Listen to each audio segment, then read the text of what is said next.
एक मिनट, सभी को रोकना चाहूंगा। 2000 के नोट वापस ले रहा है आरबीआई।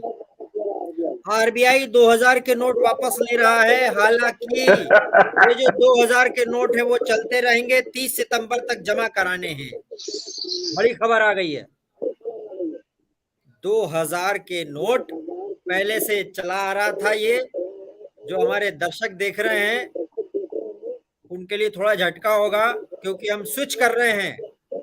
हम ये स्विच कर रहे हैं, इशू खबर बीच में आई है इसलिए स्विच कर रहे हैं। 2000 के नोट अब नहीं चलेंगे।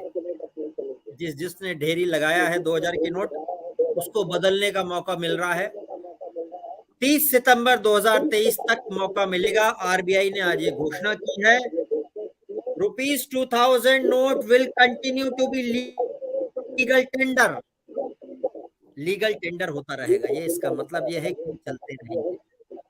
मामला स्विच हो गया बीच में सही, और ये बहुत बड़ी बात। मेरा अगर कहीं यूट्यूब चल रहा है तो यूट्यूब बंद कर दीजिए। आप यूट्यूब कहीं साइड में चल रहा हो तो बंद कर दीजिए। ये विनय जी, यूट्यूब अगर कहीं चल रहा है तो बंद कर दीजिए। मुझे लग रहा है कहीं यूट्यूब चल रहा है उसको बंद करवाइए, क्योंकि वो इको आ रहा है। जिसके पास भी चल रहा है यूट्यूब, हमारे प्रोग्राम का यूट्यूब जो है ना, आप गेस्ट के पास में है तो उसको थोड़ा सा आवाज बंद कर दीजिए। लेकिन 2000 के नोट अब वापस ले रहा है आरबीआई। विनय जी कुछ बोलना चाह रहे हैं? देखिए, आपने अभी बताया ना कि इस इशू को स्विच कर रहे हैं। भारत की राजनीति है, जो भारत के आज भारतीय जनता पार्टी की सरकार है। पहले जब 2000 का नोट आया था भूपेंद्र जी, आपको याद होगा, कुछ लोगों ने ये भी कहा था कि 2000 के नोट में चिप लगा हुआ है, 2000 के नोट कहाँ है वो पकड़ लिए जाएंगे। और आज वही प्रधानमंत्री जी ने कहा था, याद होगा आपको, कि अब जो ये नोटबंदी के बाद ये काले धन बेकार हो जाएंगे। सारी चीजें बड़ी भारी भारी लंबी चीजें, कहीं न कहीं आतंकवाद पे नकेल कसा जाएगा। आज घूम करके अपनी बात को वापस जिस तरीके से, अरे ये भारत, अब हम उस पर क्या कमेंट करें? ये भारत को खुद सोचना चाहिए, भारत की सरकार को सोचना चाहिए, माननीय प्रधानमंत्री को सोचना चाहिए इस देश में किस तरीके का लोगों को परेशान करने का। और इन्होंने जो कहा था कि काला धन और जो है, जो लोगों के पास ये सारी चीजें, आज कहां गई वो सारी चीजें? आज क्यों वापस लेना पड़ रहा है? किन शब्दों में हम कहें? हमें तो कहने में थोड़ा शर्म आ रही है। महेश जी बैठे हुए हैं, आप ही अपने आपसे कह लीजिए कि जिस तरीके से इसको बंद करके आपको वापस करना पड़ रहा, हम किन शब्दों में आपको कमेंट करें? आपको आप शर्मसार नहीं होते हैं, भारत की सरकार शर्मसार नहीं होती, लेकिन भारत की जनता जरूर परेशान होती है आपके इस दोयम दर्जे के राजनीति से, आपके इस तरह के फैसले से। जब चुनाव आने वाला है 2024 का, तो इस तरह का फैसला कहीं न कहीं कुछ और दर्शाता है, उसके पीछे से कुछ और बू आती है। ये भारतीय जनता पार्टी की सरकार, इसे पता है कि इन्होंने कुछ नहीं किया, इनकी सरकार अब जाने वाली है, तो इस तरह के फैसले, लेकिन याद रखिएगा यह फैसला आपके लिए अच्छा नहीं होगा, क्योंकि इसी फैसले को लागू करके आपने पूरे देश को लाइन में लगाया था, आपने पूरे देश को लाइन में लगाया था, आपने पूरे देश को परेशान किया था। आज फिर वही हरकत आपको अपनी बात पर ही आज वापस लेना पड़ रहा है, आपको शर्म आनी चाहिए। महेश जी, वापस लेना पड़ रहा है। आप पे आरोप लग रहे हैं कि आप ये चाहते थे और चुनाव के पहले कर रहे हो आप ये। पता नहीं किस बात की शर्म आनी चाहिए। अरे भैया, बोलने दोगे तभी तो बोलेंगे। महेश जी बोलिए। आदमी को रोज चिल्लाने से कुछ थोड़ी हो जाएगा। मैं कह रहा हूँ कि वो नुकसान क्या है, ये तो ये बता दें ये सज्जन, कि जानकारी के अभाव में कोई अगर चीज बोल रहे हैं तो उसका तो कोई, इस देश में जो है, आपको मालूम है कि करेंसी कितनी बार बदली गई है? तो महेश जी ये बता दीजिए, पिछले नोटबंदी के फायदे गिना दीजिए, पिछले नोटबंदी के फायदे गिना दीजिए आप। मैं नोटबंदी के फायदे भी आपको बताने के लिए तैयार हूँ, और नोटबंदी के फायदे में जो माननीय प्रधानमंत्री के वक्तव्य को ध्यान में रख करके बताइएगा। हाँ, सब चीज आपको, नोटबंदी का फायदा सबसे बड़ा ये रहा कि जितने बड़े डाकू माफिया सपा में थे, भू माफिया आपके, या वो अपराधी थे या आतंकवादी थे, या जो आप काम करते थे आतंक के जरिए आतंक फैलाने का, जो आप लोग नकदी व्यवसाय इनके करते पास थे, बातें नहीं है। अब इनको किन शब्दों में मैं इनके बात नहीं नहीं, आपके पास है, निशब्द नहीं है। आपने जो सीधा आपने जैसा अमित शाह का नाम नहीं लिया, जो गुजरात से नोटें जिस बैंक से बदली गई उसका नाम नहीं लिया आपने। अब आपने बंद किया था आतंकवाद को खत्म करने के लिए। आपने जो है काला धन, आपने याद है क्या कहा था? इसी नोटबंदी के बाद सबके खाते में 15-15 लाख रुपए आएंगे, 15-15 लाख रुपए आएंगे। आपने नोटबंदी करते समय ये कहा था, कहा गया वो काला धन? आज आपने संसद में कह दिया कि मुझे पता नहीं है कि काला धन कितना है। आप चुनाव के पहले इतनी लंबी लंबी बातें के मामले में भूपेंद्र जी इनके पास शब्द नहीं है।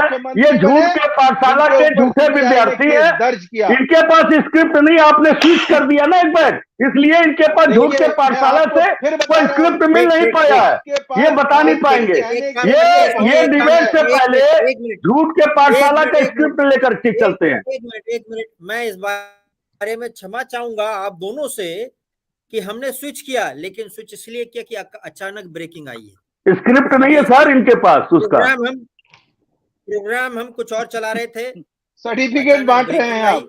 ये सर्टिफिकेट, इनको एक सर्टिफिकेट दे दीजिए, एक सर्टिफिकेट ये बांट रहे हैं। ये आपके, अरे आपके झूठ के पाठशाला का सर्टिफिकेट नहीं चाहिए। एक मिनट मास्टर जी बन गए हैं। संजीव जी, ये क्यों लिया जा रहा है 2000 का नोट वापस? संजीव जी नहीं, ये तो भूपेंद्र जी देखिए, अभी क्यों लिया जा रहा है, बहुत जल्दबाजी होगी कोई भी फैसला करना अभी, क्योंकि कोई क्लियरेंस आया नहीं है, सरकार ने भी कोई क्लियरेंस नहीं दिया। बस अभी इतना ही चल रहा है कि नोट वापस लिए जाएंगे। 23 मई से ये प्रक्रिया शुरू होगी और 30 सितंबर तक चलेगी। एक बार में 20,000 से ज्यादा के नोट वापस नहीं लिए जाएंगे। अभी इतनी सूचना है। लेकिन एक बात इसमें, ये बात बिल्कुल सही है कि देखिए, जब नोटबंदी हुई थी उसके बाद सरकार की बहुत आलोचना हुई थी पूरे देश में, पूरे विपक्ष ने उनको घेरा था। इवन आप देखिए कि उसके बाद इकोनॉमी को भी बहुत धक्का लगा था, इकोनॉमी स्लो हुई थी। लेकिन सरकार का ये कहना था कि ये जो कदम उठाया गया है, ये असल में काले धन को मार्केट से और देश से हटाने के लिए किया गया, और इससे आतंकवाद पर बहुत लगाम लगेगी। लेकिन आप देखिए कि उसके बाद जब 2000 का नोट आया था तो उसको लेकर भी सवाल उठे थे कि अगर आप काले धन को रोकना चाहते हैं तो फिर इतनी बड़ी करेंसी की नोट लाने की क्या जरूरत थी? मतलब इतना बड़ा डिनोमिनेटर क्यों लाए आप? छोटे छोटे नोट रखना चाहिए, क्योंकि बड़े नोट से करप्शन बढ़ता है। और आप देखिए कि ज्यादातर मामलों में यही हुआ, जहां भी सीज हुए हैं पैसे, वहां 2000 के ही नोट पाए जा रहे थे। तो मुझे लगता है कि सरकार को शायद अपनी इस गलती का एहसास हुआ है कि जिस तरह से करप्शन में 2000 का यूज, 2000 के नोट का यूज होता है, तो उनको लगा कि ये गलत फैसला हुआ और शायद सरकार अब इसे करेक्ट करने जा रही है। और उनको लग रहा होगा कि इसका मिसयूज हो रहा है, एक वजह ये हो सकती है। लेकिन अभी ये नहीं, उस गलत फैसले से नुकसान क्या हुआ है? अरे जनता से माफी मांगे आप। नुकसान समझ में आना चाहिए ना कि 1, 2, 3, 4, 5 ये नुकसान। मैं बता रहा हूँ साहब, महेश जी मैं बता दूं अगर आप कि भाई नुकसान अगर आपके कहने से ये कोई आसाराम का प्रवचन नहीं आप कह देंगे, ये प्रवचन नहीं है जो आप कह देंगे कि आप जो कह देंगे वो मान लिया जाएगा। कहाँ से आपने चिल्लाने के लिए नुकसान है तभी फैसला वापस लिया जाता है, फायदा होने पर कोई फैसला वापस नहीं। झूठ के पाठशाला से लाया गया है। नहीं, ये अभी पता आप गलत। मैं कह रहा हूँ कि आप मुझे बताइए कि इस देश में अब तक 2 रुपया, 1 रुपया, 5 रुपया, 10 रुपया, 20 रुपया या 500 रुपया, 2000 के नोट पहले नहीं चलते थे? 1000 के नोट पहले चले या नहीं चले इस देश में? मैं आपसे ये पूछना चाह रहा हूँ। और वो किस कारण से बंद हुए, आप बता सकते हैं? 1961 से पहले आपके पास थे या नहीं थे? आपने नोटबंदी, अरे साहब देखिए, बीजेपी ने आज तक ये नहीं बताया कि नोटबंदी के पीछे वजह क्या थी। आज तक किसी को नोटबंदी की स्पष्ट वजह थी। आपको मैं बता रहा हूँ। नहीं, आपको, आप क्या बताइएगा? मैं आपको बता रहा हूँ, आप सवाल कर रहे हैं। मैं आपसे ये कह रहा हूँ कि मैं आपको बता रहा हूँ ना, आरबीआई ने फैसला सुनाया है उसकी वजह आरबीआई ने नहीं बताई है। तो आप कोई कयास लगाएं, मैं कोई कयास लगाऊं इससे बेहतर है कि हम ये कह सकते हैं कि अभी स्पष्ट आप पढ़ लीजिए, अगर आरबीआई का वो सर्कुलर आज का पढ़ लीजिएगा तो आपको वो स्पष्टता भी आ जाएगी उसमें क्या फैसला लिया गया है। अगर उससे कोई फायदा अरे हो रहा तो आप होगा, सोशल मीडिया पे ऑलरेडी और आप डिफेंड सर्कुलर क्यों कर आ रहे हैं? चुका है कि वो क्या कारण है। आप इस चीज को डिफेंड क्यों कर रहे हैं? आपको लगता है क्या कि ये गलत हुआ है? अगर आपको लगता है शायद इसीलिए आप डिफेंड कर रहे हैं। महेश जी व्हाट्सएप यूनिवर्सिटी के स्टूडेंट है, जब तक आप जानते ये नहीं हैं, सोशल मीडिया से बता रहे इन्होंने उठाया है। तो आरबीआई का फैसला है ना। आप मैं ये नहीं कह रहा हूँ कि डिफेंड क्यों करना चाहते हैं? अरे भैया तो मैं RBI का डिफेंड इस फैसला बात के क्यों लिए हुआ, ये पता नहीं चल नहीं जाएगा। डिफेंड मैंने तो आपको शुरू में कहा, आपने defend मैंने तो क्यों ये बोले? शुरू में ही कहा, मैंने मत शुरू में वही कहा बताओ, कि इस defend देश बोलने की में कोई जरूरत करेंसी नहीं को है। लेकर एक हमें थोड़ा कानून सा है, इंतजार करना एक विधि चाहिए। विधान है, उसके तहत सारी चीजों को की जाती है। इसमें कौन सी बड़ी चीज है? जो चीज हमारे लिए सुटेबल है, जो फिजिबल है, जो जनता जनहित में है, आप मुझे बता दीजिए कि अगर ये विड्रॉल हो रहा होगा 30 सितंबर तक, किसका नुकसान बता दें कि हाँ इससे ये नुकसान हो गया देश को। अभी आपने ये बात वो समझ रहे कि हम आपने कही ना, ये जनता भी नहीं ये दर्शक टीवी 9 के वो भी उनको भी समझ में आना चाहिए। चिल्लाने और चीखने से ये जो दूसरे व्यक्ति है पता नहीं कौन से पार्टी से है मुझे मालूम नहीं है, लेकिन चिल्लाना और चीखना ये क्या मतलब बनता है? किसी आदमी को उल्टा सीधा बोलते रहना। आप ये व्यक्तिगत हो रहे हैं, मेरे लिए कटाक्ष कर रहे हैं कि फलाने पाठशाला से हैं, फलाने विश्वविद्यालय से हैं। अरे महाराज झूठ की पाठशाला आपकी चलती है, आपके झूठ की पाठशाला चलती है। क्या गलत बता दिया हमने? क्या गलत बता दिया? क्या गलत बता दिया? भारतीय जनता पार्टी की झूठ के पाठशाला की यूनिवर्सिटी नहीं है? क्या गलत बोल दिया हमने? विनय जी देखिए इसमें पार्टीगत नहीं, किस तरह से बातें कर रहे हैं? विनय जी एक सेकंड, पार्टीगत अगर देखिए इसमें आरोप प्रत्यारोप लगेंगे तो शायद बहस थोड़ी डाइवर्ट। भूपेंद्र जी झूठ के पाठशाला की यूनिवर्सिटी है, मैंने इतना ही कहा। क्या गलत कह दिया हमने? नहीं हम इस सिर्फ नेतृत्व से लेकर के नीचे तक झूठ बोलते हैं। मैं माननीय प्रधानमंत्री के 9 झूठों को बताऊं क्या? आज मैं रिक्वेस्ट यही बैठ करके 9 साल में 9 झूठों को बताऊं?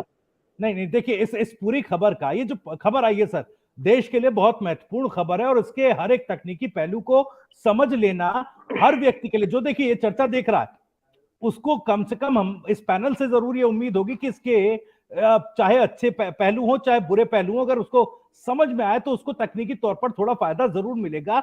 आर्थिक तौर पर कोई नुकसान ना हो जाए या फिर उस तरह की कोई कंफ्यूजन अगर जनता के मन में रहा तो फिर इस डिबेट की सार्थकता पर भी सवाल होगा। सर मैं लौटूंगा सर आपके पास, संजीव जी मैं आपके पास भी आऊंगा, लेकिन राहुल ठाकुर जी मैं आपके पास आ रहा हूं। सर 2 पहलू है सर। अब देखिए एक ये भी कहा जाएगा कि भाई सरकार ने डीमोनेटाइजेशन का जो फैसला लिया, क्या वो उतना फुल प्रूफ नहीं था या वो गलत फैसला था? और इसी फैसले को देखते हुए अब देखिए आपको ये सर्कुलर जारी करना पड़ रहा है कि ये लीगल टेंडर तो रहेंगे, लेकिन इसको सर्कुलेशन से बाहर किया जा रहा है 2000 के नोट को। इसको क्या भ्रष्टाचार के ऊपर एक एक्सटेंडेड कदम के तौर पर देखा जाए या फिर वाकई इसके कुछ फाइनेंशियल इंपैक्ट लोगों पर पड़ेगा? आप कैसे देख रहे हैं सर? देखिए त्यागी जी, सबसे पहले तो हमें ये समझना होगा कि जो सबसे पहली बार मोदी जी ने जब नोटबंदी की थी, डिमोनेटाइजेशन की थी, उसके पीछे कई सारे ऐसे कारण थे, कई सारे ऐसे तथ्य थे, फैक्ट्स थे, जिसके कारण मोदी जी ने और आरबीआई के कंसेंट के बाद ही वो डिसीजन लिया गया। ये कहना कि मोदी जी ने अपनी मर्जी से वो डिसीजन लिए, वो गलत था। आरबीआई की प्रॉपर कंसिडरेशन के बाद ही वो फैसला लिया गया था। और हमें पता है, हम किसी भी पहलू के पॉजिटिव और नेगेटिव दोनों चीजों को देखते हैं। अगर पॉजिटिव चीजों को हम देखें तो हमें पता है कि कश्मीर में इस डिमोनेटाइजेशन का क्या फायदा हुआ, कैसे रीढ़ की हड्डी टूटी उन सारे आतंकवादी ग्रुप्स की जो वहां पे सक्रिय थे, और आज के डेट में हम जम्मू कश्मीर को एक अच्छी तरीके से देख पा रहे हैं जी। अगर हाँ, आपने सही कहा कि हम इसको भ्रष्टाचार के ऊपर एक सेकेंड एक्सटेंडेड एक्शन के रूप में हम इसको देख सकते हैं, क्योंकि जैसा एक माननीय अपने पैनलिस्ट ने बताया कि जहां पर भी छापे मारे गए सीबीआई, ईडी या अन्य जांच एजेंसीज की ओर से, उसमें हमें मैक्सिमम जो नोट्स मिले वो 2000 के ही मिले थे। तो मेरे ख्याल से शायद इसी चीज को देखते हुए गवर्नमेंट ने 2000 के नोट को फिर से वापस लेने का फैसला लिया हो। ठीक है, विनय कुमार जी इस पर रिस्पॉन्ड कीजिएगा। सर इसको क्यों ना देखा जाए, भारत देश, मैं और भी दूसरे पहलू पर भी बात करूंगा, लेकिन सवाल यह है कि क्यों ना इसको भ्रष्टाचार पर एक एक्सटेंडेड एक्शन के तौर पर देखा जाए? आपका इसमें तकनीकी पॉइंट ऑफ व्यू क्या है सर? आप हमें यह बता दीजिए, जब माननीय प्रधानमंत्री जी ने नोटबंदी की थी तो उन्होंने बहुत सारी चीजें बताई थी कि नोटबंदी से काला धन वापस आ जाएगा, नोटबंदी से भ्रष्टाचार का ऋण टूट जाएगा, आतंकवाद का खात्मा हो जाएगा। ये सारी चीजें माननीय प्रधानमंत्री ने गिनाई थी। लेकिन क्या आपको लगता है कि आतंकवाद पे नकेल क्या इस नोट की वजह से कसी गई है? कहीं न कहीं